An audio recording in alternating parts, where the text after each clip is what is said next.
Lo, balita ko po uuwi daw po yung apo nyo galing Maynila. Sinong apo? Hala, nakalimutan nyo na po kaagad, Lo. Kakasabi lang po sa inyo ni Manang Tess no makalawa. Tatlo kayong apo ko eh. Sino nga uli ang uuwi? Lo, tatlo nga po kaming apo nyo, pero yung dalawa po ay anak ni Tita Dolores. Sina Mark at David po. Sila ba? Buti naman at naisipan nila magbakasyon dito. Ang tagal na nilang hindi nakakapunta rito eh. Bakit nga pala ngayon lang sila uuwi kung kailan magbibiyernes Santo na? Di ko rin po alam, Lo eh. Basta nabanggit lang po sa akin ni Manang Tess yun. Tumawag daw po sa telepono. Sabi magbabakasyon daw po dito. Dapat pinalipas muna nila ang mahal na araw. Alam mo naman sa lugar natin, masyadong delikado ang paligid kapag ganitong Semana Santa. Nakausap ko nga po sila kanina dahil tumawag po sa telepono. Ako po ang nakasagot. Sinabihan ko nga po si Tita Dolores na ipagpaliban muna ang pag-uwi. Pwede namang sa susunod na linggo na lang eh. Pero ayaw talaga po makinig eh. Hindi po sila naniniwala na delikado sa atin kapag Holy Week. Paano nga mga taga Maynila. Hindi naniniwala sa mga pamahiin at paniniwala ng mga taga-probinsya. Ay nako. O siya, hayaan mo na po. Ang katigasan naman ng ulo nila ay aanihin din nila yan. Matatauan din sila kapag sila na mismo nakaranas ng mga sinasabi natin. Kaya nga po. Ganun na nga po siguro, Lo. Pagsasabihan ko na lang din sila pagdating nila dito. Dahil kapag hahayaan natin na dalhin nila ang katigasan ng ulo nila, baka mapahamak yan sila. Mahalaga, mapagsabihan at hindi tayo nagkulang sa paalala. Wala naman po tayong magagawa, Lo eh. Kung talaga matigas sa mga ulo nila. Saka, huwag niyo na po sila masyadong problemahin. Buti pa at maglakad-lakad na lang po tayo sa paligid na makasagap tayo ng sariwang hangin at sikat ng araw. Ala sige, mabuti pa nga. Tara na. Mabuti na lang talaga at nagpupunta ka din sa bahay para palagi akong samahan. Napakabuti mong bata. Para kang ang tatay mo. Mabait na bata. Pero yun nga lang, palaging walang kibo. Palaging nakangiti kapag nakatunghay sa langit. Naalala ko na naman siya. Alam mo apo, masasabi ko na napalaki ka ng mabuti ng nanay mo. Lagi ko po kasing iniisip ang mga pangaral ni tatay at nanay. Saka po ang mga payo niyo sa akin. Kaya po ganon. Dahil din po yun sa gabay niyo sa akin, Lo. Namatay ang ama ni Miguel dahil sa atake sa puso. Kaya ang kanyang lolo na ang nagsilbi niyang ama.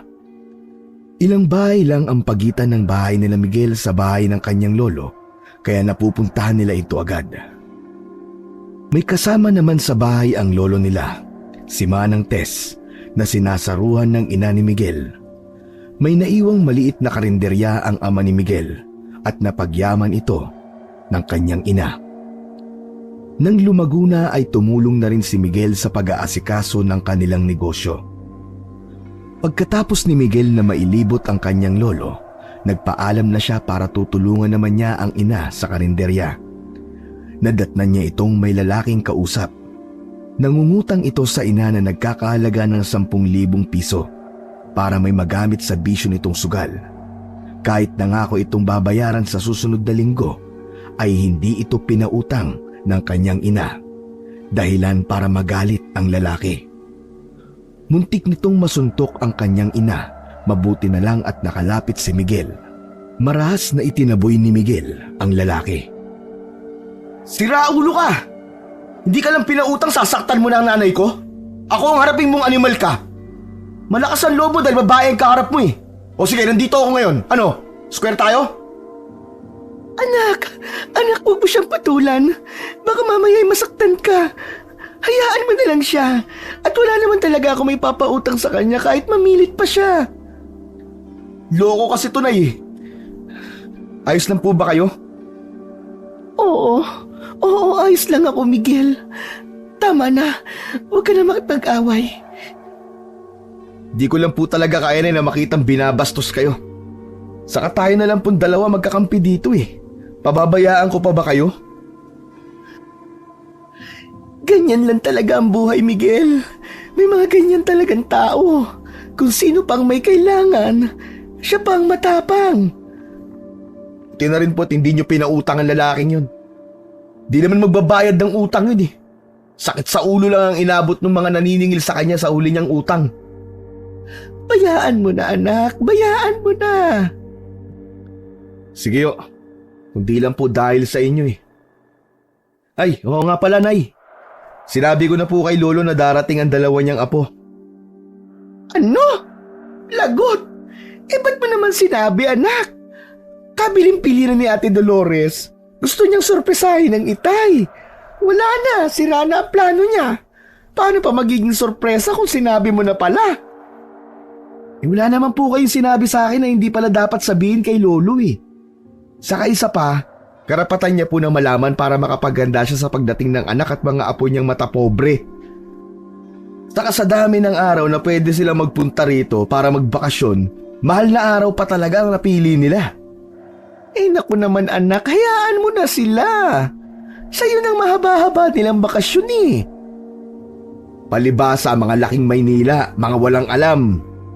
Hindi ba nila alam na pinakadelikadong araw dito ang Semana Santa? Ano ba, Miguel? Hindi kita pinalaking mapanghusga. Saka isa pa, hayaan mo sila mag-enjoy rito. Matagal na silang hindi umuuwi. Mabuti nga't naisipan nilang bisitahin si Itay eh. Di ko naman po inahadlangan ng kaligayahan nila, Nay. Ang sa akin lang po, wala dapat madamay sa kung ano man ang mangyayari sa pagpunta nila dito. Masyado mong pinangungunahan ng mga bagay-bagay, Miguel. Hindi pa man nangyayari eh. Pampihira ka naman, oo. Katulad ka talaga ng yumao mong ama. Alangan naman sa ibang tao po ako magmamana, Nay. Siyempre, magmamana po ako sa ama ko at sa inyo na nanay ko. Hala. Oo na. Sige na. Nay, kung sakasakali po matuloy sila, saan naman po sila matutulog? Dito sa bahay ng lolo mo. Malaki naman yun, hindi ba? May mga kwarto yun. Saka hindi naman sila tutuloy sa atin, anak. Dahil ang tingin sa atin ni Ate Dolores ay singliit lang ng langgam. Baka magkagali sila sa pagtuloy nila dito sa atin at sa atin pa isisi. Ayaw mo rin sila dito patuloyin, Nay, no? Oo naman, anak. Diyos ko, sa ugali ng Dolores na yon, baka hindi ako makapagtimpi. Baka mapatay ko siya. Wala pa naman ang Diyos kapag mahal na araw. Ayoko talaga sa babaeng yon. Napakamata pobre. Oo, Nay. Kalma lang. Umiinit na naman po ang ulo niyo eh. Kanina ako pinapakalma niyo, ngayon kayo naman. Huwag mo na kasi akong tanungin tungkol sa kanya. Kumukulo ang dugo ko pag naririnig ko ang pangalan ng babaeng yon. Pero ikaw kung gusto mo makipagkaibigan sa mga anak niya, wala namang problema sa akin. Nako, Nay. Malabo pong mangyari yun. Baka nakakalimutan niyo na po kung ano nangyari nun. Anak naman, mga bata pa naman kayo nun, saka hindi dapat kayo madamay sa away namin mga magulang nyo. Maswerte talaga ako sa inyo, Nay. Sayang, hindi kayo tatandang magkasama ni Tatay. Nay, wag po kayo magagalit sa tatanong ko ah. Wala po ba kayong plano na mag-asawa uli? Wala na, anak. Focus na lang ako sa maliit nating negosyo. O siya, tulungan mo na ako magluto. Mamaya, marami nang kakain dito sa karinderya natin. Buong araw namang nagtatrabaho ang mag-ina. Nakapagtapos naman ng kolehiyo si Miguel, pero mas pinili niyang samahan na lang ang ina nito sa pag-aasikaso sa kanilang maliit na negosyo. Dahil mabenta naman ito. Wala naman ding naging problema ang ina nitong si Merly. Natuwa pa nga dahil may katuwang siya sa kanyang karinderya. Maya-maya ay nagulat na lang ang dalawa nang makita si Lolo Tasio na nagpunta sa karinderya. Oh, Lo! Naparito po kayo. May kailangan po kayo? Dapat inutusan nyo na lang po si Manang Tess na pumunta dito para hindi na po kayo napagod. Naku po, hayaan mo na akong maglakad-lakad. Ang lapit-lapit lang naman ito mula sa bahay eh. Nandito ako para magpaluto ng pagkain. Nagsabi ka na lang po sana kanina, Lo, para hinatid ko na lang po sa inyo. Ano bang gusto niyong pagkain? Apo, wag ka masyado mag-alala sa akin. Malakas pa ang katawan ko. Sa katawagin mo na nga si Merle at siya ang gusto ko makausap. Sandali lang po. Nay! Nay! Gusto raw po kayo makausap ni Lolo. Kayo pala, Itay. Naparito po kayo. Merle, ako'y magpapaluto sa iyo ng pagkain para sa pagdating ng Ate Dolores mo. Huwag kang mag-alala at babayaran ko ang lahat ng yan. Minsan lang sila umuwi dito, kaya gusto ko sana ay matikman nila ang mga luto ng kanyang ina nung nabubuhay pa. Ikaw lang naman ang nakakagawa nun dahil sa'yo na ituro ng inay mo kung paano lutuin ang kanyang mga recipe. Sige ho.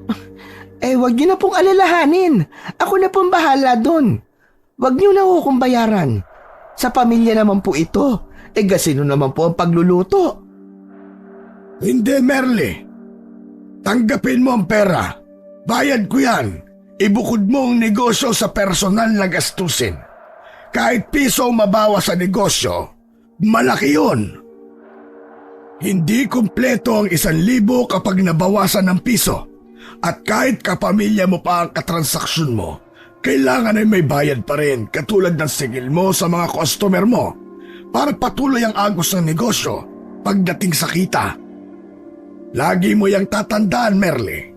Ganyan ang dapat mong isipin kapag negosyo ang usapan para hindi ka nalulugi. Maraming salamat po, Itay. Nakakahiya naman po sa inyo pero kayo kasi. Alam ko yan.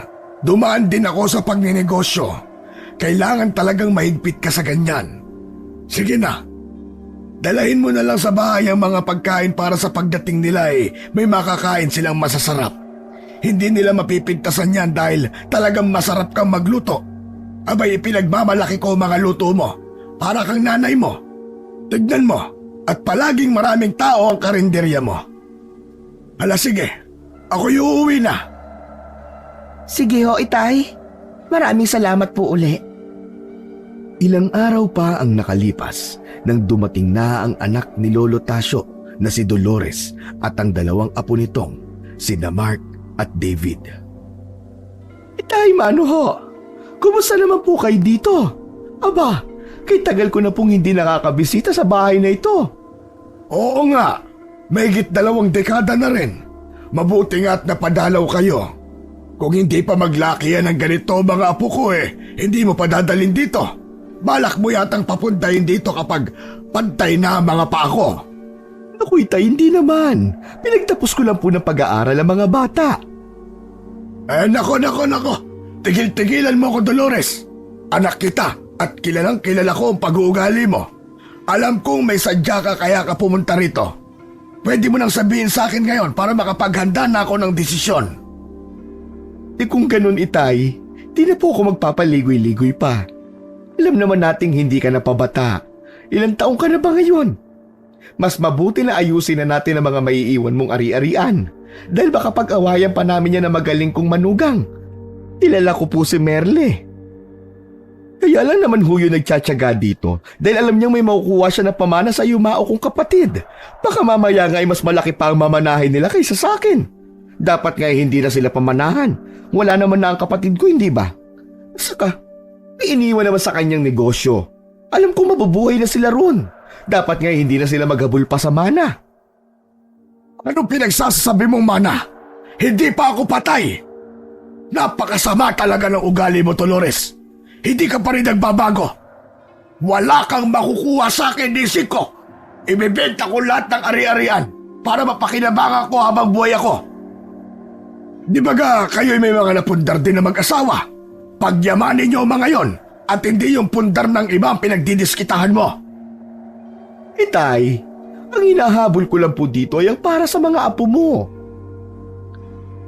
Tagal-tagal din kaming hindi nauuwi dito, kaya alam kong matagal na rin may nabubuong sabuatan dahil ang kasakasama mo dito ay ang hipag kong makapal ng muka. Alam kong nasusulsulang ka dahil matanda ka na. Pero tandaan nyo, Itay, buhay pa ako. Ako ang anak mo at hindi ang babaeng yun na sampid lamang sa pamilya natin. Patay na ang kapatid ko, kaya dapat wag siyang maghabol. Huwag mong pag-isipan na masama ang ibang tao. Hindi mo naman sila nakakasama na madalas para pagsabihan mo sila na masama. Kita mo na, Itay? Sa pagtatanggol mo pa lamang sa kanya, alam na kung sino ang kinakampihan mo. Ako na nga itong nasa harapan mo, tunay mong anak. Tapos siya pa rin ang nakikita mo. Diyos ko namang buhay ito. Maya-maya ay natigilan ng mag-ama sa pag-uusap nang dumating si Miguel. Lo? Nandyan po ba kayo? Pasok ka, Miguel. Anong kailangan mo? Lo. Medyo matatagalan lang daw po ang pinapaluto nyo. May hinihintay pa po kasing isang putahe. May bisita po pala kayo. Magandang araw po sa inyo. Ayos lang yan, Apo. Hindi pa naman gutom ang tiya mo. Hayaan mo lang si Merly. Huwag ka mong masyadong magmadali. Sabihan mo na rin ang nanay mo na dito naman ang hali at maghapunan para magkasakasama tayong lahat. Sige po, Lo. Sino naman yan, Itay? Tinawag ka pang lolo. Siya si Miguel, ang pamangkin mo sa nag-iisa mong kapatid. Sanggol pa yan nang umalis ka dito. Miguel, siya naman ang tiya Dolores mo. Siya po ba ang nakausap ko sa telepono? Kayo po pala si Tia. Kamusta po kayo? Sasabihin ko na po kay nanay na madaliin na po ang pagkain. Nakarating na po pala kayo eh. Pasensya na po sa tagal ah. Medyo marami po kasing niluluto si nanay para sa inyo. Ikaw na pala ang anak ni Merly. Anak nga po ako ni Merly. Bakit po? Para po yatang may laman ng sinabi nyo. Bait-baitan ka, iho. Malalaman ko rin ang tunay niyong ugali. Alam ko naman na sa umpisa pa lang ay pera lang talaga ang habol ng nanay mo sa kapatid ko. Ngayong wala na ang kapatid ko at matanda na si Itay, lumalapad na ang ngiti nyo. Dahil alam niyong malaki ang makukuha niyong mana dahil magbubunga na ang pagsisikap niyo kay Itay. Hindi po kami ganun. Nagkakamali po kayo. Tama nga po si nanay. Mata pobre ka. Aba bakit? Hindi ba mukhang pera ang ginagawa niyo? Andito pa kayo sa bahay ng Itay. Pasipsip kayo mag-ina. Halata namang mana lang ang habol niyo rito. Sa inyo na ho ang mana niyo. Hindi namin kailangan yan ni Inay. May sarili naman po kami negosyo eh. Saka ang pagpunta-punta ko po rito ay para alagaan si Lolo. May sarili naman po kaming bahay eh. Saan ang galing ang bahay niyo, Aber? Saan galing ang perang pinagpatayo niyo ng bahay? Ang pinagpatayo niyo ng negosyong karinderyang kakarampot ang kita. Kanino galing ang pera? Sa kapatid ko ba? Matagal nang patay ang kapatid ko. Kaya sa malamang, nahutot niyo yan kay Itay. Madali na kasing utuin ng matanda. Pakisabi sa nanay mo, lumang gawain na yung bait-baitan. Ang yabang-yabang niyo sa maliit niyong negosyo, galing naman yan sa pera ni Itay. Tama na yan, Dolores. Sumusobra ka na. Galing nga ho sa tatay ko ang negosyo namin at bahay. Wala kaming hiningi mula kay Lolo. Dahil alam po namin na mamatahin niyo kami. Tsaka ano naman pong problema niyo kung iniwanan kami ni tatay ng bahay at maliit na negosyo? Dapat ba sa inyo mapunta ang mga yon? Ikaw na bata ka. Huwag mo kong iniinsulto sa harap ng Itay at mga anak ko. Hindi ko po kayo iniinsulto. Nagsasabi lang po ako ng totoo. Saka ikaw po nagsimula ng gulo. Hindi ako. Manang-mana ka talaga sa nanay mo. Parang linta. Ano ka ba, Dolores? Kakauwi mo lang dito sa bahay, naghahanap ka pa ng away. Bakit mo pinagsasalitaan ng ganyan ang pamangkin mo? Bakit, Itay? Totoo naman ang mga sinabi ko ah. Kahit kailan hindi ka talaga nakikinig sa akin, Dolores. Pagkatapos masabi yon ni Lolo Tasio, ay kagad na siyang napahawak sa dibdib. Nahihirapan na siyang huminga dahil sumikip ang dibdib sa pag-aawat sa kanila. Kaagad naman na inalalayan ni Miguel ang kanyang lolo. Dinala niya ito sa kwarto para makapagpahinga.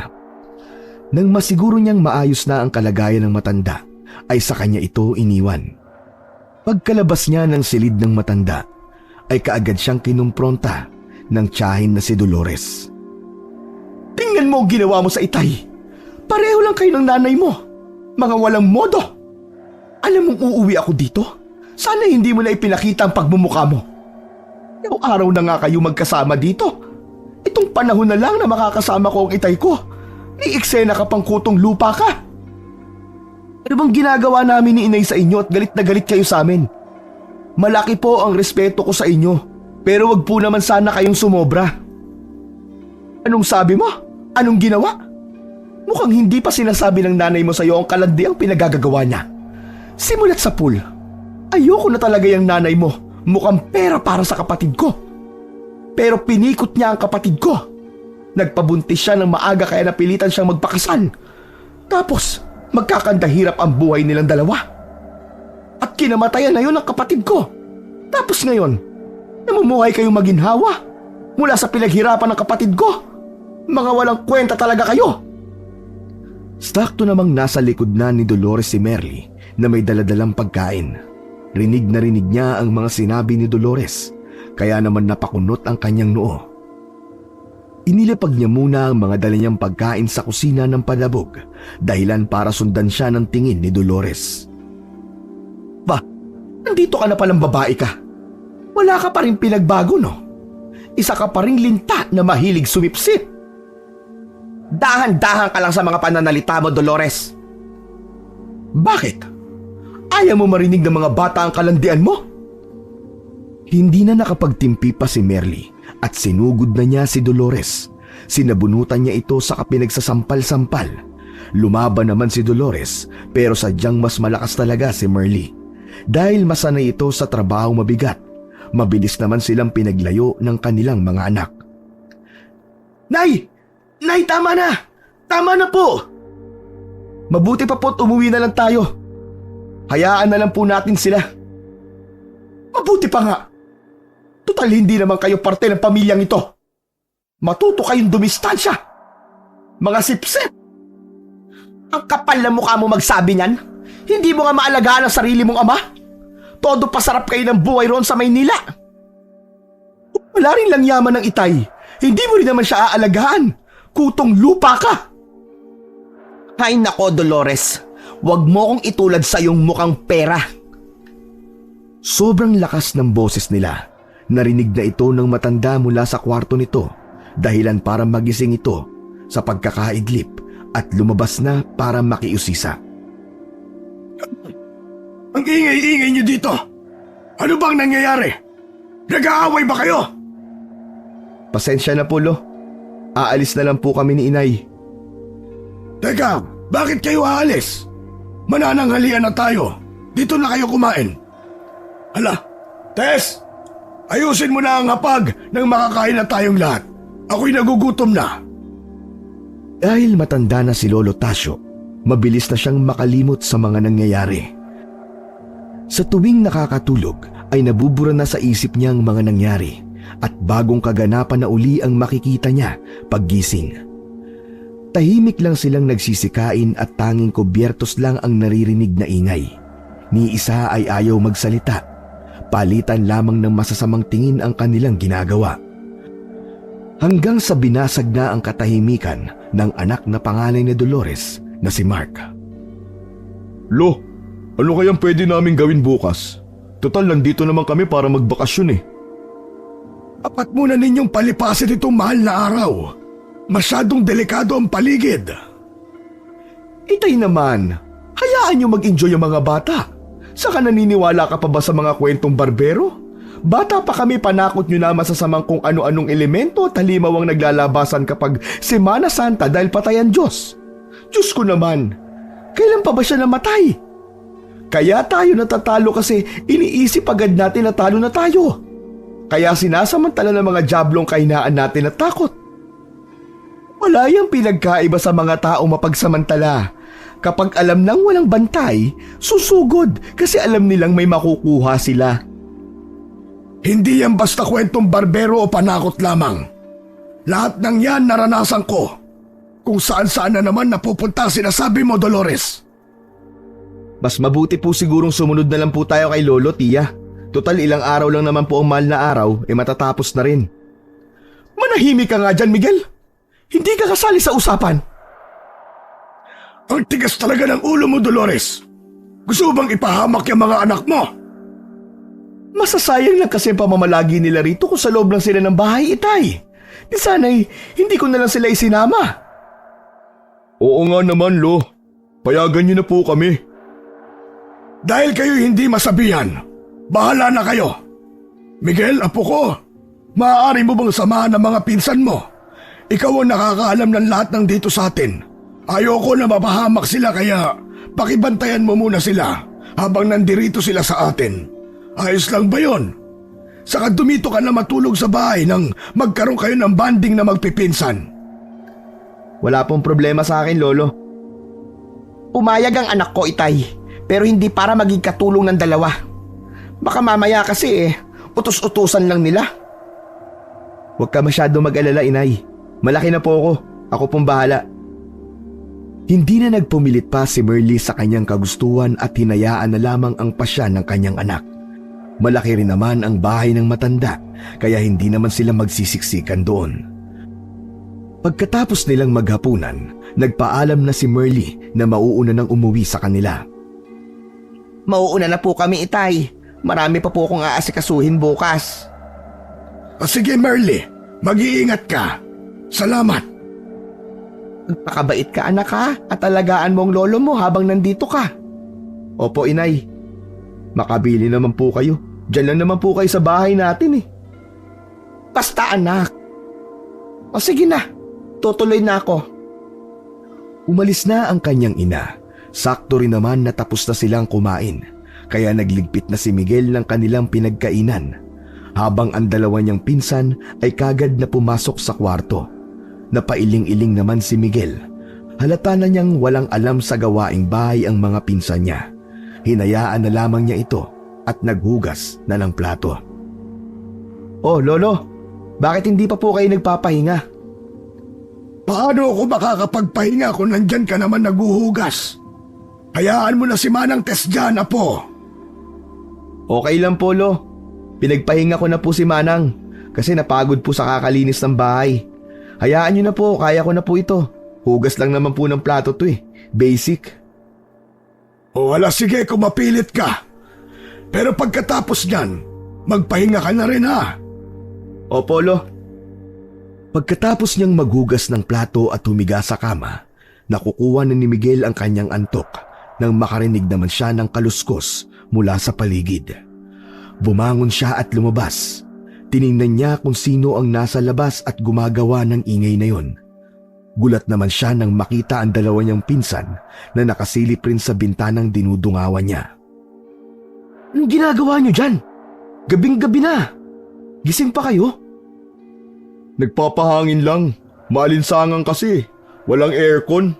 Kaya naisipan naming tumambay dito sa labas. Ganitong oras? Tumatambay kayo? Oo. Uso naman to sa Maynila eh. Bakit ba kailangan mong questionin ang lahat ng bagay? Sino ka ba? Lahat na lang ah. Ano ba yan, David? Huwag mo siyang pagsalita ng ganyan. Pasensya ka na sa kapatid ko ah. Minsan walang modo to kausap eh.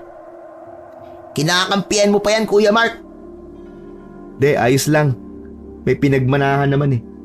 Buti nga, hindi ako nag-Maynila kung ganyan lang din ang kalalabasan ng ugali ko. Sige ah, dyan na kayo. Matutulog na uli ako. Umalis na lamang dun si Miguel, dala ng inis. Nagtimpi na lang siya kaysa sa kung ano pa ang magawa niya sa nakababata nitong pinsan.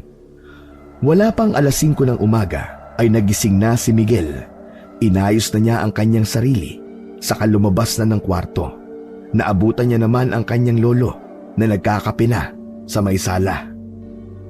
Sobrang aga mo namang nagising, Miguel. Wala pa naman tayong gagawin. Nakasanayan ko na po kasi tuloy. Talagang maaga po ako nagigising.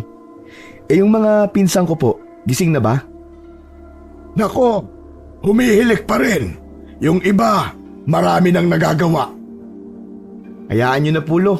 Baka pagod lang po sila sa biyahe. Wala na akong ibang maaasahan pa, Miguel.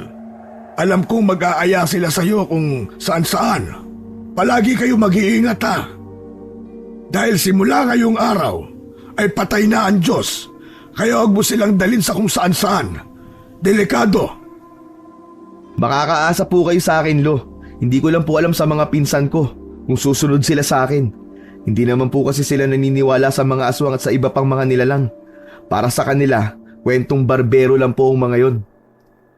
Ang tao talaga, hindi yan nadadala hanggat hindi nila nararanasan. Lo, nakapaghanda na po ba kayo? Buong linggo pa naman na to maganda ang bilog ng buwan. Oo po, parati naman akong handa. Mabuti naman kung ganun, Lo.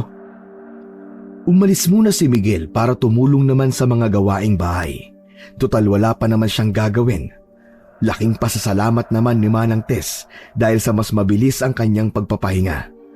Bandang 11:00 ng umaga, pawis na si Miguel dahil sa natapos niyang gawaing bahay, samantalang kakagising pa lang ng mga pinsan niya ng ganung oras. Isang tingin na nakakadismaya naman ang ipinukol sa kanya ng mga pinsan niya, pero wala siyang magagawa dahil bisita ang mga ito.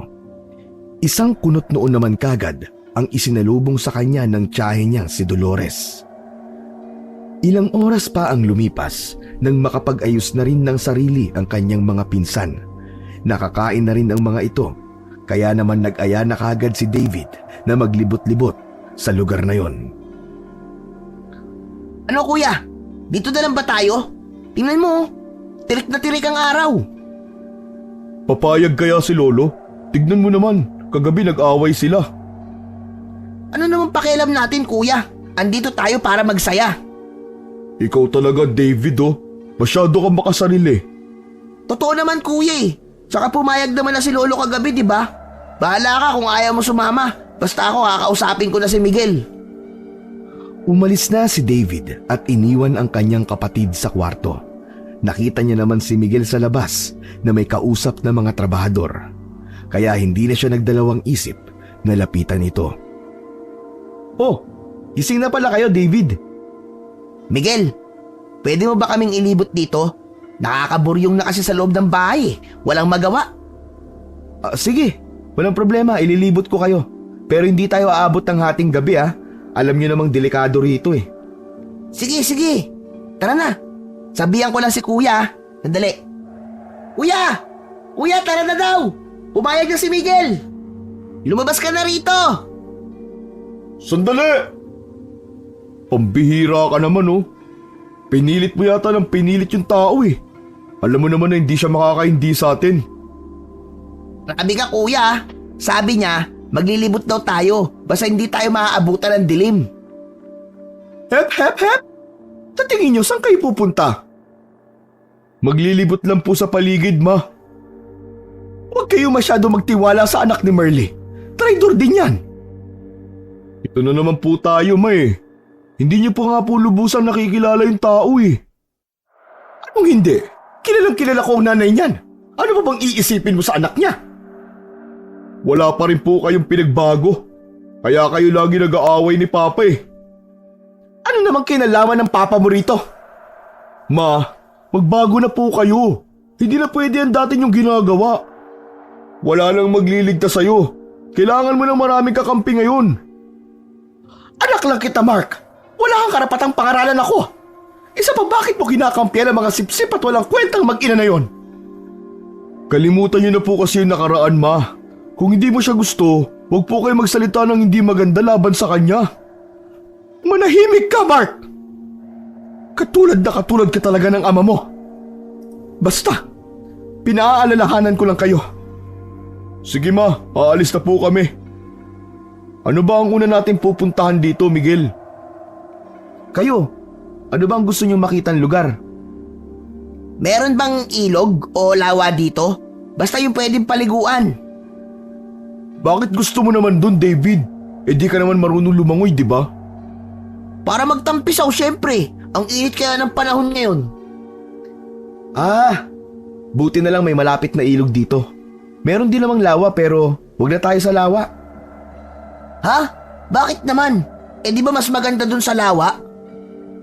Hindi ligtas doon kapag mahal na araw. Marami ng batang nalunod doon. Minsan naman, natatagpuan na lang ang mga katawan nila na wakwak ang tiyan. Sus! Kwentong barbero lang yan. Di naman talaga totoo mga aswang eh. Ikaw ba sa tagal mo na rito, may nakainkwentro ka na bang aswang? Oo, pero bata pa ako nun. Ibig sabihin lang nun, hindi yan totoo. Bata ka pa pala nung nangyari yun eh. Malikot ang pag-iisip ng bata. Malay mo, namalikmata ka lang. Tama na nga sa kwentuhan. Baka mapunta pa yan sa away eh. Huwag na tayo mag-aksaya ng panahon. Pumunta na tayo sa ilog. Tara na, bilisan na natin. Mabuti pa nga, bago ako tuluyang matakot sa mga kwento ni Miguel. Natawa naman si Miguel sa sinabi ni David. Naglakad na sila patungo sa ilog. Panay ang kanilang kwentuhan hanggang sa makarating na silang tatlo sa nasabing ilog. Ang ganda pala dito sa ilog. Parang paraiso. Tsaka sariwang-sariwa ang hangin. Ang lamig. Oo nga eh, parang napunta tayo sa ibang dimensyon no? Maganda talaga dito. Pero huwag kayo masyadong mag-ingay ha. Baka makagambala tayo ng hindi natin nakikita. Ay nako Miguel, ayan ka na naman eh. David, wala naman sigurong mawawala kung susunod tayo kay Miguel. Tama ka. Kaya huwag na lang tayo mag-ingay. Sumunod na lang ang dalawa sa sinabing yun ni Miguel. Habang silang dalawa ay naliligo sa ilog, nakaupo lang sa isang sulok si Miguel. Tumitingin-tingin lang sa mga pinsan niya. Hindi ka ba maliligo, Miguel? Masarap ang tubig. Presko. Ah, hindi na. Dito na lang ako. Maligo lang kayo dyan, sige. Hindi na muling pinilit pa ni Mark at hinayaan na lamang si Miguel. Kakalangoy niya sa ilog, nakakita siya ng isang maliit na kubo sa hindi kalayuan. Dala ng kanyang kuryosidad, lumapit siya kay Miguel para tanungin ito. Meron bang nakatira sa kubo na yun? Saan? Ayun ba? Ah, wala na. Matagal nang abandonado yun. Talaga? Bakit naman? Saka, may tumira ba dun dati? Meron. Kubo sa tabing lawa yun. Ang tumira dyan, isang matandang lalaki pero patay na. Tapos yung ibang tumitira naman dyan na kamag-anak, hindi naman nagtatagal. Ah, ganun ba? Hindi na nag-usisa pa si Mark. Medyo natakot na rin ito dahil mukhang hindi naman nagbibiro si Miguel sa mga sinabi niya. Sa sobrang pagsasaya nila sa ilog, hindi na nila namalayang nagdidilim na ang paligid. Naku, madilim na pala. Umahon na kayo sa tubig. Agaw dilim na. Bakit hindi niyo ako ginising? Alam niyo namang bawal tayo magpagabi sa lugar na to, di ba? Nakatulog ako eh. Pambihira. Sige na, umahon na kayo. Umuwi na tayo. Pasensya ka na. Di ka na namin ginising, tulog na tulog ka kasi. Kaya hindi ka na namin inistorbo ni kuya. Maya-maya pa ay nagpalit na nga ang dalawa ng damit. Mabilis ding nagdilim ang paligid dahil sa mga nagtataasang mga puno. Taimtim na nagdadasal si Miguel habang sila ay naglalakad. Pinagpawisan na sila sa paglalakad pero napansin nilang paulit-ulit lang silang bumabalik sa kanilang pinanggalingan. Wala ba kayong napapansin? Kanina pa tayo lakad ng lakad dito ah. Hindi man lang tayo umuusod. Hindi naman kalayuan ang bahay natin sa ilog, di ba? Patay. Ito na nga ba sinasabi ko eh. Napaglaruan tayo. Oh, napaglaruan? Ano bang dapat natin gawin? Teka, balik na rin natin ang mga kasuotan natin. Sa tingin niyo ba makakatulong yon? Baka nag-iba na lang tayo ng ruta. Imposibleng magkamali ako sa daan. Kabisadong-kabisado ko ang lugar na to. Pwede ba, David? Huwag ka na magreklamo. Sumunod ka na lang. Ayan na naman kasi kayo sa pamahiin eh. Mambihira naman kayo. Masyado kayo nagpapaniwala sa mga ganyan-ganyan eh. Pabayaan mo na nga lang yan kung ayaw niya, di wag. Hindi pwede. Baka maligaw yan mag-isa. Hindi na yan makakabalik. Dali na, bilisan nyo na. Palalim na ng palalim ang gabi. Hindi na umangal pa si David at binaligtad na rin ang kanyang damit. Maya-maya pa ay nakarating na rin sila sa abandonadong kubo. Hingal na hingal sila nang huminto sa tapat. Dali-dali silang pumasok sa loob ng kubo. Takot at nag-aalala sila dahil paniguradong nag-aalala na rin ang kanilang pamilya. Sigurado ka bang ligtas tayo dito, Miguel? Siguro, hindi ko alam. Pero dito na lang tayo magpalipas ng gabi. Bukas ng umaga na lang natin hanapin ang daan pa uwi. Mabuti pa nga. Mukhang delikado na rin ang paligid eh. Bahala kayo. Basta isa lang ang alam ko. Hindi ako makakatulog sa lugar na to. Pwede bang wag ka na lang mag-inarte? Eh bakit ba? Sa ganun ang nararamdaman ko eh. Bakit ba lahat hindi pwede? Huwag na kayo mag-away dalawa. Magpahinga na kayo. Dapat hindi tayo maingay. Baka may kung anong makarinig sa atin. Tumahimik naman kagad ang dalawa. Hindi naman mapakali si David at panay-panay ang kanyang tingin sa paligid. Matibay pa naman ang kubo. Maalikabok lamang ito at maraming sapot ng gagamba. Pagtingin niya naman sa paligid ay nakaupo at tulog na ang dalawa. Wala na rin siyang nagawa kundi pumikit na rin. Dahil sobrang dilim na rin naman ng paligid, wala na siyang makita. Nakatulog ang tatlo habang naalimpungata naman at nagising si David. Bandang 12:00 ng gabi, meron namang kumaluskos sa paligid at may kung anong sumisinghot-singhot pa. Dala ng kuryosidad ni David, dinala siya ng kanyang mga paa sa pintuan. Naisip niyang sumilip kung ano nga ba ang nasa labas ng bahay. Pagsilip niya naman ay isang magandang dalaga ang naroon. Nakaupo malapit sa lawa. Dahan-dahan siyang naglakad patungo sa dalawang kasama. Ginising niya ang kanyang Kuya Mark at si Miguel. Kuya! Kuya! Miguel! Hoy, Miguel! Gumising na kayo! Una namang nagising si Mark dahil sa pag-alog sa kanya ni David. Saka sumunod si Miguel na dahang-dahang iminulat ang kanyang mga mata. Ano ba yun, David? Pwede bang ipagpabukas mo na lang? Kita mo natutulog na yung tao eh. Kuya, gumising ka muna. Sa tingin ko yung dalaga sa labas ang makakatulong sa atin. Ha? Dalaga? Siraulo ka ba? Walang gagala ngayong ganitong 10 oras na ng gabi. Paano kung meron? Imposible talagang mamalikmata ako. Kahit silipin niyo pa sa labas. Nagkatinginan naman ang dalawa. Nag-antayan kung sino ang magpapasyang sumilip. Magandang dalaga ba kamo? Mag-ingat kayo. Minsan, mapanlin lang ang mga mata. Baka mapahamak pa tayo. Ngayon ka lang ba nakakita ng magandang dalaga? Baka pwede nating hingan nyo ng tulong. Ayoko na magtagal pa dito eh. Sige, tingnan natin. Silipin muna natin kung totoo yung sinasabi mo. Kung hindi, lagot ka talaga sa amin. Nauna namang sumilip si Mark. Hindi siya makapaniwala sa kanyang nakita. Isang magandang babae ang nakaupo sa gilid ng lawa. Kakaiba pa ang kanyang kasuotan. Maganda at balingkinitan pa ang babae. Totoo nga sinabi niya, Miguel. Tingnan mo dali, ikaw ang sumilip dito. Nagdadalawang isip man si Miguel na tingnan pero kalaunan ay pumayag na rin siya at sumilip. Pagkatingin niya naman ay mas lalong lumapit ang dalaga sa kanilang kubo. Alam niyang parang may mali rito. Parang may mali ah. Mas maganda siguro kung dito na lang muna tayo. Alam mo Miguel, napapansin ko masyado kang takot. Bakla ka ba ha? Ano naman magagawa ng isang hamak na babae? Baka pwede ko siyang ligawan. Napakababaero mo talaga, David. Umiral ka na naman. Mas mabuti pang sundin na lang natin si Miguel. Total, siya naman ang nakakaalam dito.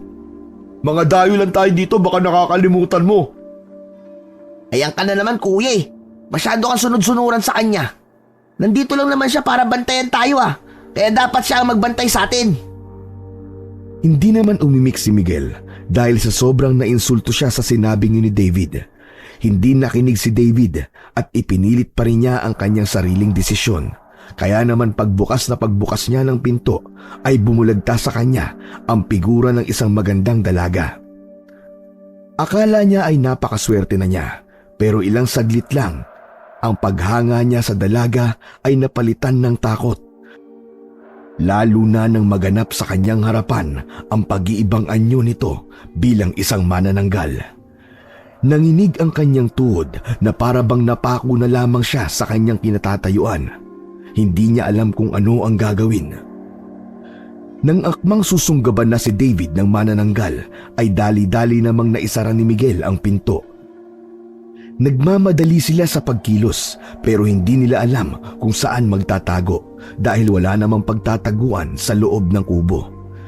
Nagsiksika na nga lang sila sa isang sulok at hindi nila alam kung hanggang kailan sila magtatago sa kubo.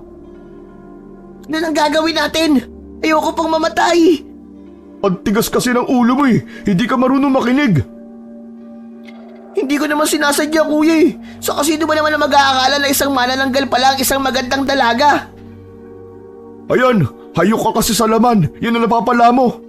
Ano na mangyayari sa atin ngayon, Miguel? Ano nang gagawin natin?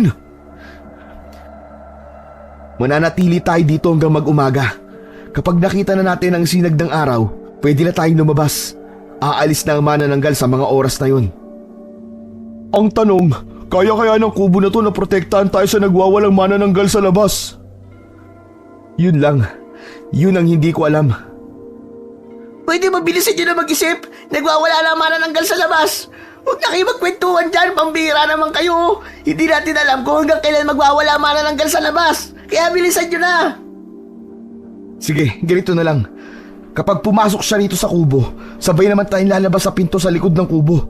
Basta tumakbo tayo ng mabilis, sa kung anong kaya niyong bilis. At wag kayong lilingon sa likod, basta diretso lang kayo ng takbo.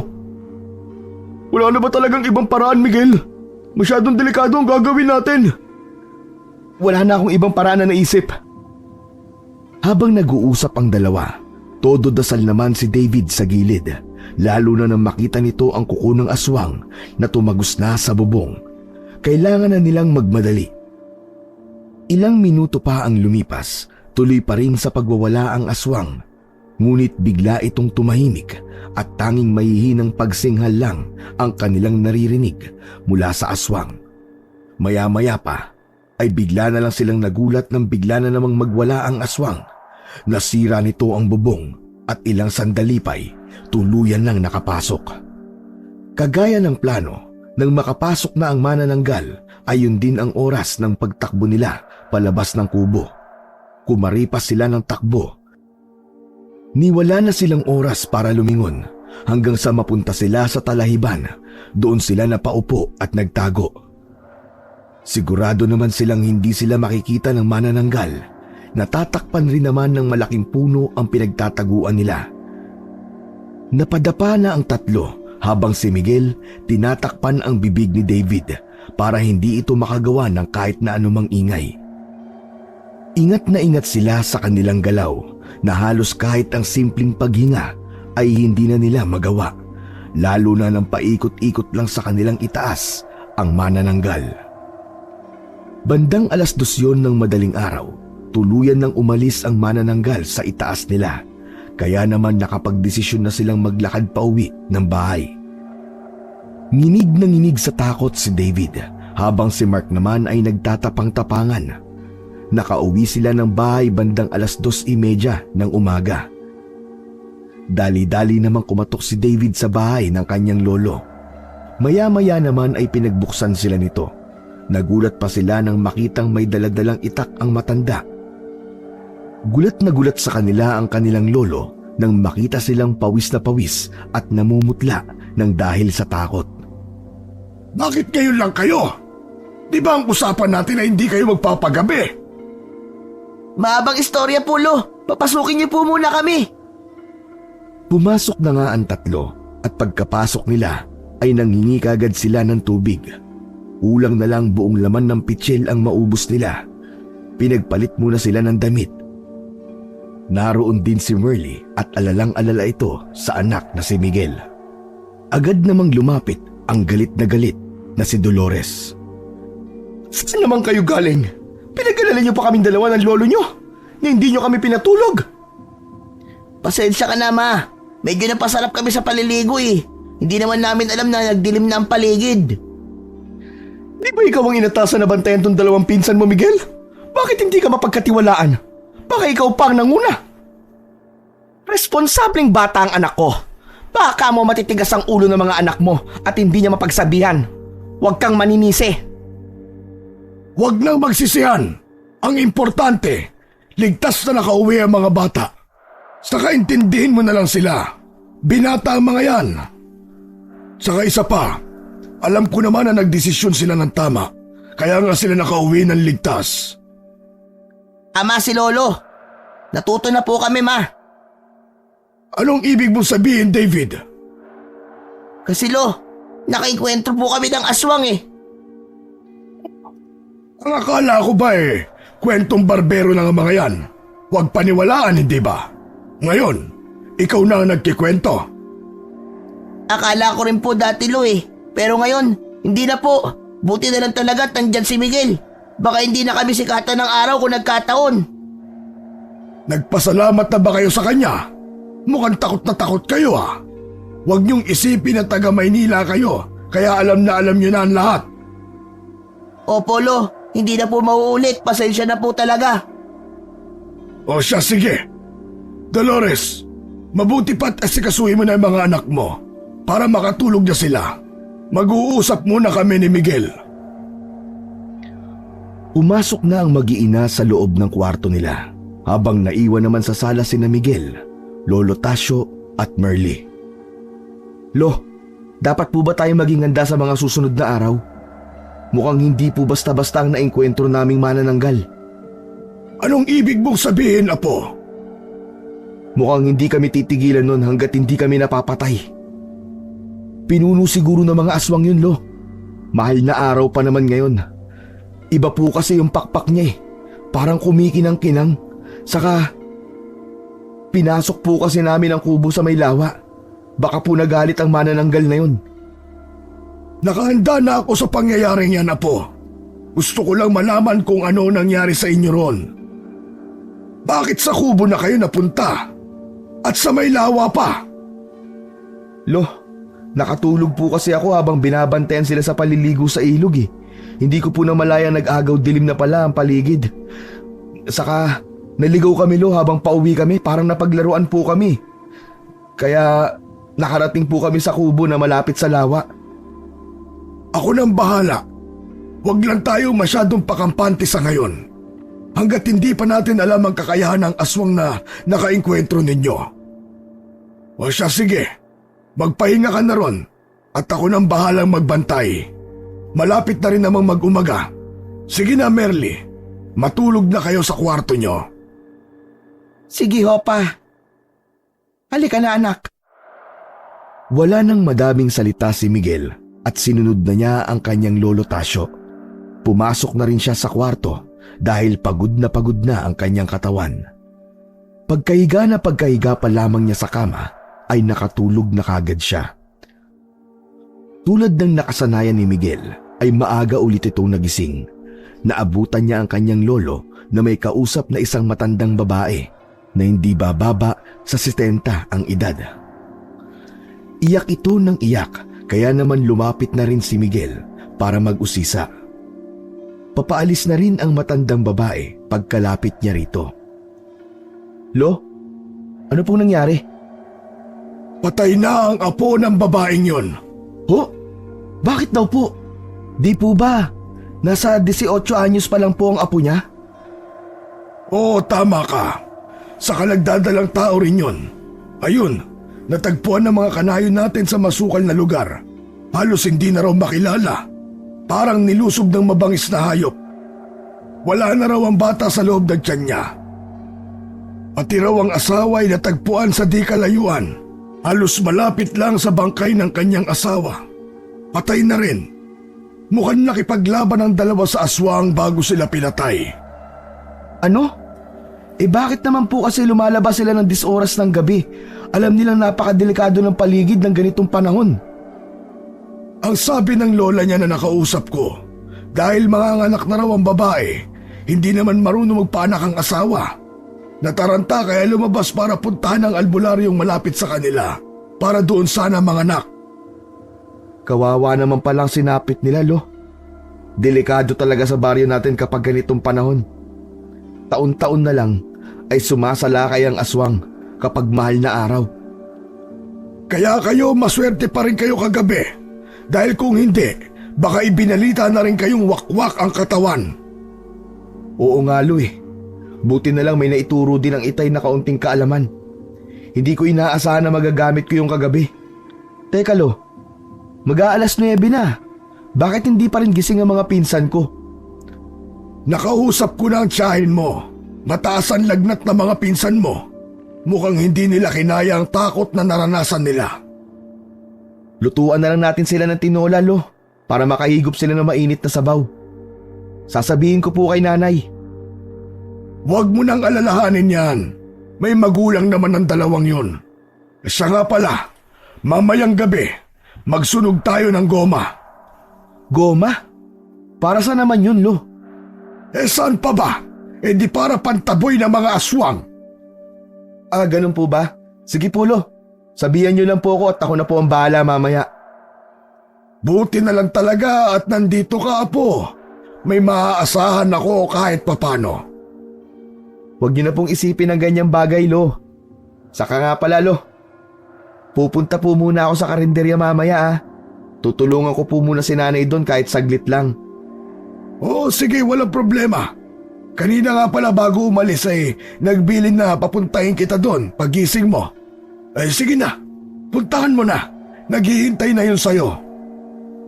Sige po Lo, salamat po. Walang anuman iho, mag-iingat ka. Iniwan na nga ni Miguel ang kanyang lolo. Naglakad na ito. Pansin niya naman nakakaiba ang mga kinikilos ng tao sa kanilang lugar. Tila ba takot ang mga ito.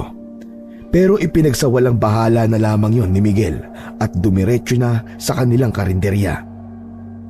Hindi naman matumal ang benta sa mga araw na yon ng kanyang ina. Para lamang itong regular na araw. Oh, Miguel! Nandito ka na pala! Opo Nay, pasensya ka na po tinanghali po ako ng gising. Nabalitaan mo na ba ang nangyari sa kapitbahay natin? Inatake raw ng aswang ang mag-asawa. Kayo talaga inay walang chismis na hindi nakakarating sa inyo ano po. Maiba tayo ng usapan. Talaga bang may lagnat ang mga pinsan mo? Opo, sabi nga po ni Lolo. Mabuti na lang talaga at matapang ka anak. Hindi kagaya ng mga pinsan mo. Nilagnat ng dahil sa sobrang takot. Nako, mabuti na lang talaga at nagawa mong iuwi ng ligtas sa mga pinsan mo. Kahit matitigas ang ulo nila. Alam mo anak, proud na proud ako sa'yo. Pero sa susunod sana mag-iingat ka ha. Alam mong ikaw na lang ang meron ako, buwat nang mawala ang tatay mo. Palagi naman po ako nag-iingat inay Hindi ko lang talaga inaasahan ang nangyari kagabi. Alam mo anak, ang lahat ng bagay ay hindi inaasahan. Yan ang pakatatandaan mo. Kailangan palagi kang nakahanda at alerto sa lahat ng mga maaaring mangyari. O siya sige, ang mabuti pa anak, sumama ka sa akin mamaya at i-deliver ko tong order sa akin na pagkain. Tumango naman si Miguel bilang tugon sa kanyang nanay. Naiintindihan naman niya ito. Sadyang nag-alala lang si Merly sa kaligtasan ng kanyang anak.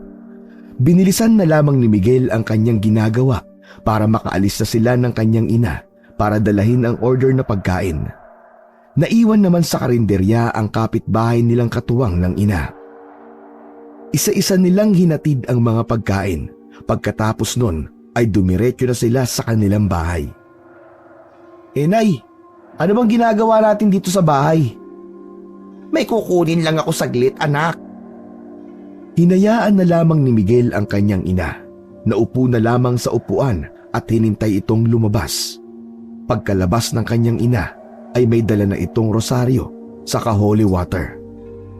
Nay, para saan naman po yan? Hindi naman po ako nasapian ng masamang espiritu Ay pambihira kang bata ka, puro katanong. Para sa'yo ang lahat ng to. Proteksyon mo na rin.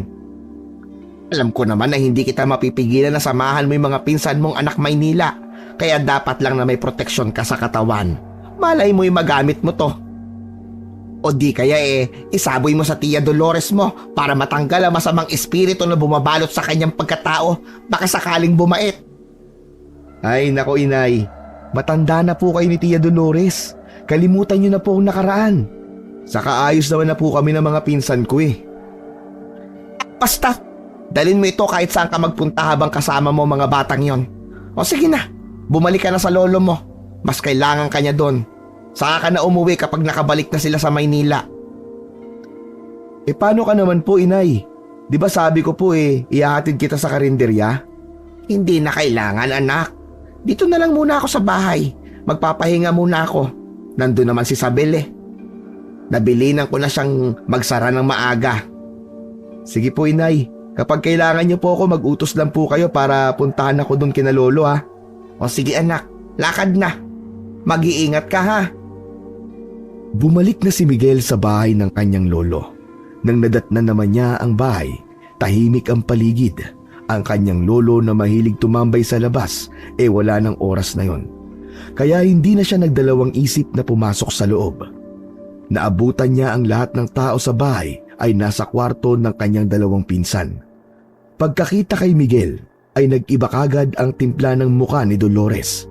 Galit na galit itong tiningnan si Miguel. Kasalanan mong lahat ng to! Bakit po?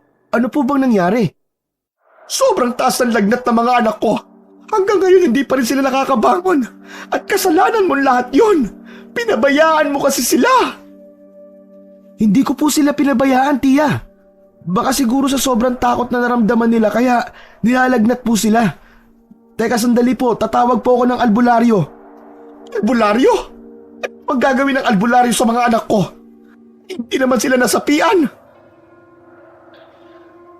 Tiningnan na lamang ni Miguel ang kanyang lolo at doon na lamang nag-antay ng kasagutan. Tama na, Dolores. Hindi natin madadaan yan sa ganyan. Huwag na tayo magsisihan. Sige, iho. Lumakad ka na. Bago pa lumala ang sakit ng mga pinsan mo. Sunduin mo ang albularyo dito sa atin. Lumakad na nga si Miguel at ilang minuto lang ang nakalipas ay naroon na ang albularyo sa bahay nila. Sinuri nito ang mga pinsan ni Miguel. Ayon sa albularyo, wala naman daw naging problema at normal lang ang kanilang lagnat. Napanatag naman kaagad ang loob ng lahat nang marinig ito. Pero ayon sa albularyo, wag pa rin daw pakampante dahil hindi basta-basta ang nakaengkwentro nilang aswang. Babalik-balikan daw sila nito hanggat hindi nagagawa ang gusto.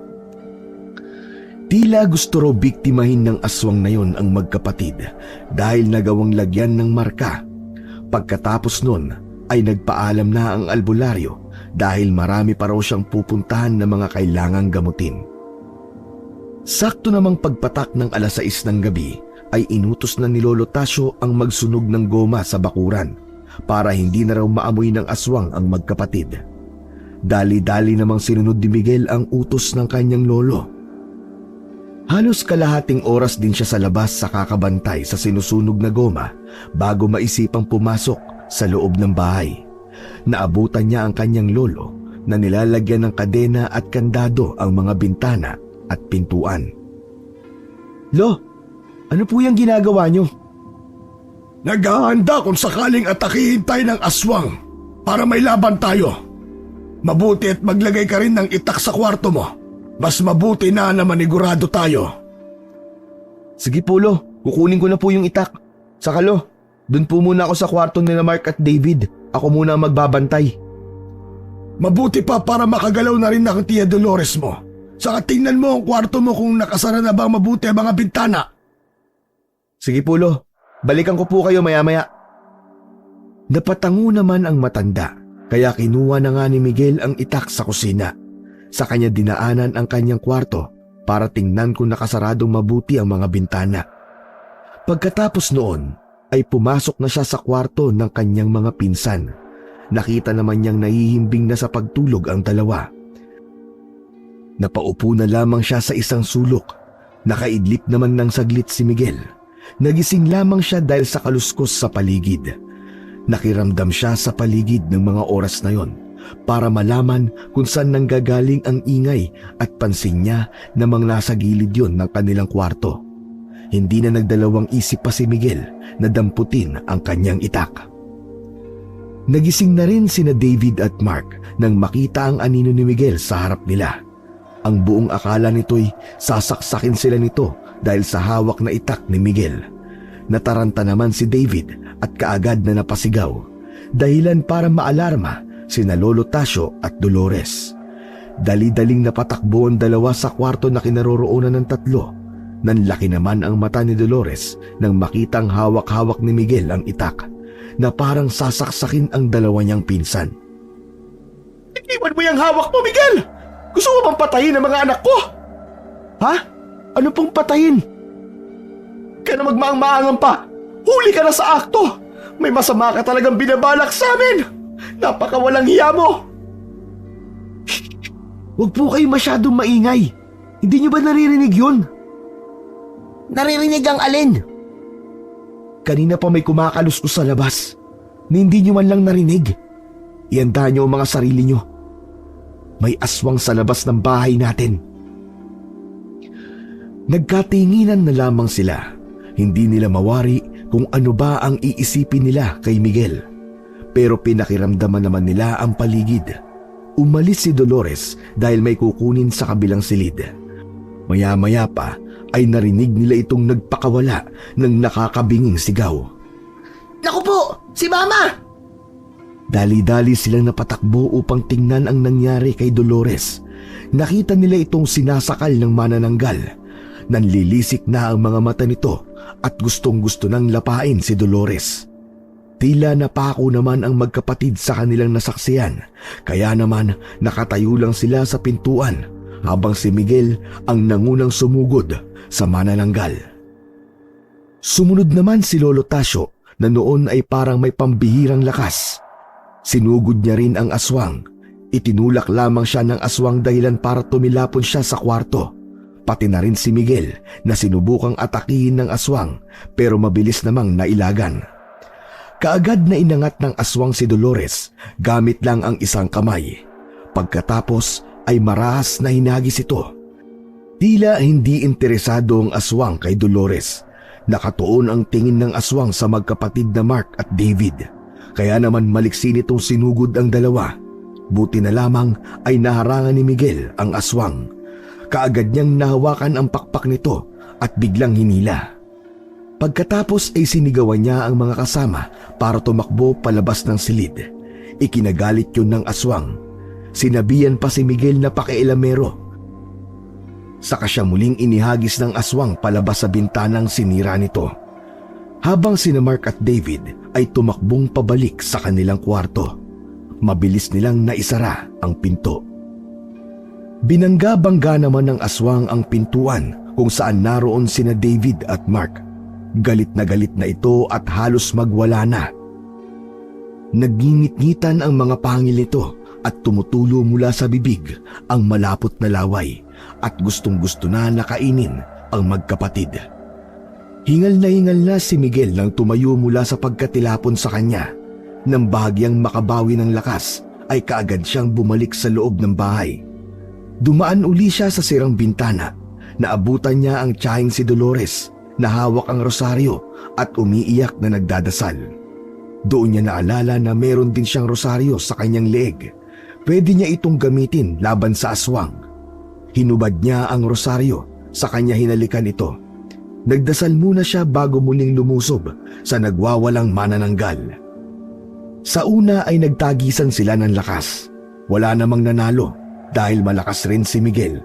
Maya-maya pa ay hingal na si Miguel. Dahil sa kanina pa niya kinakalaban ang aswang. Ramdam niya ang matinding galit sa kanya ng manananggal. Lalong nanlisik ang mga mata nito at lalo pang humaba ang pangil.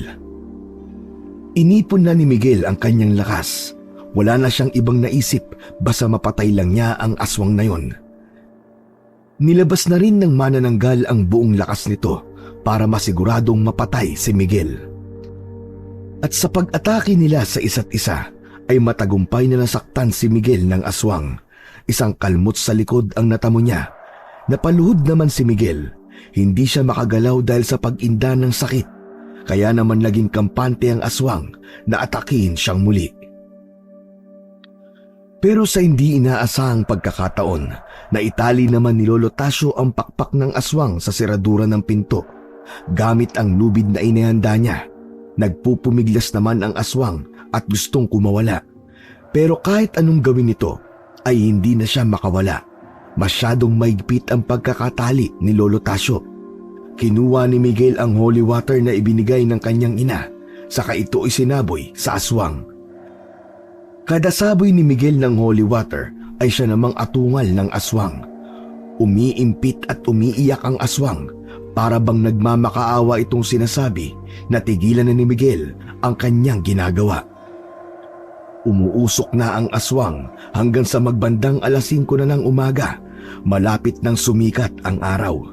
Dahilan para ibuhos ng aswang ang natitirang lakas nito para makatakas. At sa isang kisap nga ay nakawala ang aswang. Sumisigaw ito habang lumilipad-lipad sa buong bahay. Pero kahit anong bilis niya ay naabutan pa rin siya ng sinag ng araw. Dahilan para lalo siyang magsisigaw. Panay naman ang hataw nila Miguel at Lolo Tasyo ng itak para mapatay ang aswang. Pero mabilis itong nakakaiwas. Dahil hindi nila maabot ang aswang na nakasiksik sa bubong ng bahay, naisipan ng maglolo na buksan na ang lahat ng bintana at pinto para tuluyang pumasok ang sinag ng araw sa loob ng kanilang bahay. Lalong umatungal ang aswang habang nanlilisik ang mga mata. Wala na itong mapagtaguan. Maya-maya pa ay tuluyan na itong bumagsak sa sahig. Unti-unti itong nanghina hanggang sa tuluyang namatay at naging abo dahil sa sinag ng araw. Dahil sa nangyaring yon, lalong humanga si Lolo Tasyo sa ginawang katapangan ng apong si Miguel. Wala itong ibang inisip kundi ang kaligtasan ng iba. Takot at pangamba ang naramdaman ng lahat. Tarantang-taranta si Dolores na tinungo ang bahay ng albularyo para magamot si Miguel.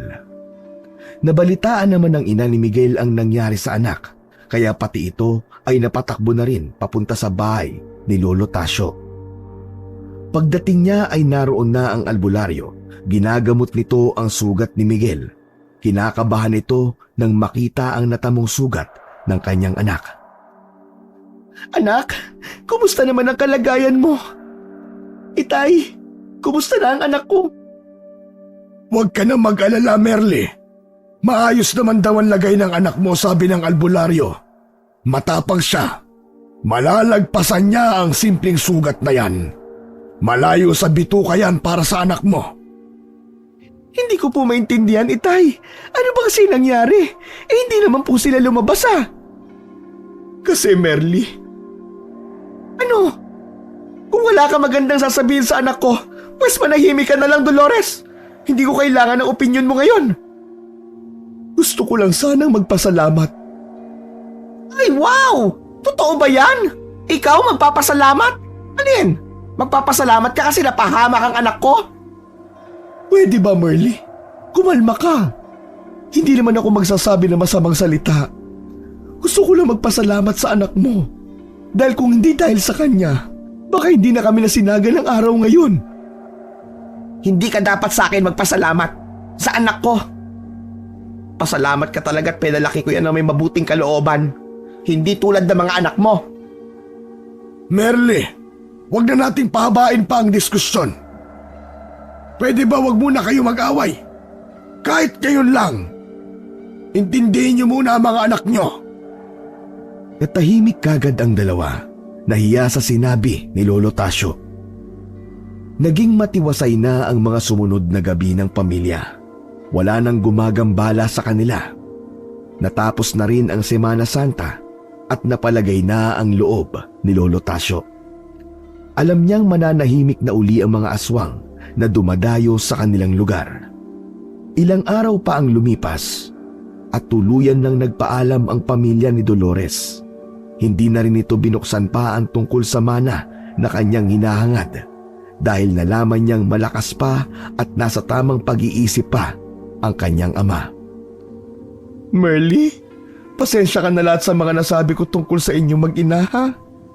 Sa tagal ng panahon, talagang mainit ang dugo ko sa'yo dahil hindi talaga ako boto sa'yo para sa kapatid ko. Sobrang close kasi namin ang kapatid kong yun. Siguro dahil sa sobrang selos ko, kaya hindi kita nagustuhan kagad. Nagbago kasi ang kapatid ko ng pakikitungo sa akin nung magkakilala kayong dalawa. Nabaling ang lahat ng atensyon niya sa'yo. Lalo na magkaroon na siya ng anak. Tapos naging botong-boto pa sa'yo si Itay. Palagi niyang sinasabi na napakabuti mo at ako naman ang masamang anak. Naiinis ako. Pero ngayon, nakita ko na talaga na may mabubuti kayong puso at hindi mo pinabayaan si Itay. Salamat sa lahat, Merly. Ipagpatawad mo. Hayaan mo na yon. Ni minsan hindi naman ako nagtanim ng galit sa'yo. Bakit hindi ka nalang dumito sa probinsya? Samahan mo si Itay sa bahay niya. Naku, hindi papayag ang asawa ko. Ang dami naming negosyo. Saka hindi ako papayag na iwanan ko ang asawa ko. Baka mambabae yun. Si Raulo yun eh. Kahit nga kaharap ako lumalandi sa mga babae. Yung pa kayang malayo ako. Aba, puputulan ko talaga siya. Merly, si Itay ha, matanda na. Wala akong ibang mabibilinan sa kanya kundi ikaw lang. Huwag ka mag-alala kay Itay. Hindi namin siya pababayaan ni Miguel. Saka, huwag ka rin mag-alala sa mamanahin mo. Wala kang kahati doon. Kalimutan mo na mga sinabi ko tungkol dun sa mana. Saka na natin pag-usapan yan. Sa susunod, kayo ang lumuwas ng Maynila ha. Ayoko nang bumalik dito. Kung hindi ako mapapatay ng aswang, mamamatay ako sa takot sa kanila. Paano? Bahala ka na ha. Salamat sa lahat. Miguel, maraming salamat sa iyo sa pagliligtas sa amin ng mga anak ko. Dahil sa iyo, buhay pa kami. O siya, bantayan mo si Itay ha. Huwag mo siyang pababayaan. Sige po, tiya. Huwag na po kayo mag-alala kay Lolo. Hindi po namin siya pababayaan. Pagkatapos nilang magpaalam sa isa't isa, niyakap ng mag-iina ang matanda. Pinilit nila itong paminsan-minsan ay dumalaw sa Maynila, pero tumanggi si Lolo Tasio. Mas gusto niyang gugulin ang natitirang buhay sa bahay kung saan naroon ang magagandang alaala niya kasama ang yumaong asawa.